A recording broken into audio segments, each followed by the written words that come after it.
இந்த கரூர் விவகாரத்தில் ம். விஜயை நோக்கி வந்துட்டு இருந்த சம்மன் இன்னைக்கு செந்தில் பாலாஜிக்கு பக்கம் திரும்பி இருக்கு.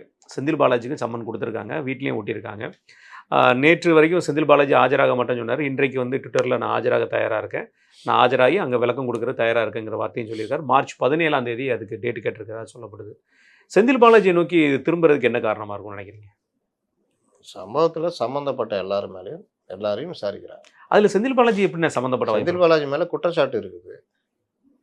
ஆம்புலன்ஸ் வந்துச்சு, இவர் போனார் வந்தாருன்னு சொல்கிறாங்க. அதுக்காக கூப்பிட்றாங்க.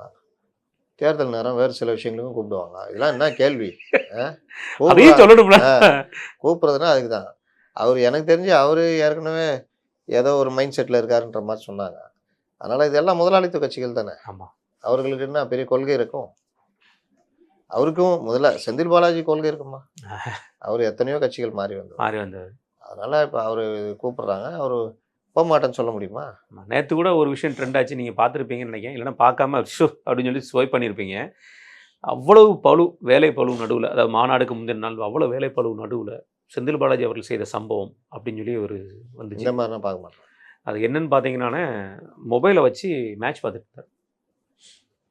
அடாது மலையிலும் விடாது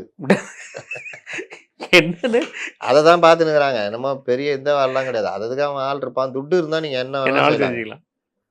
அது பண்ணிட்டியா இது பண்ணிட்டியா, அது ரைட். இது வேணுமா, இதை எடுத்துக்கோ அதை எடுத்துக்கோ.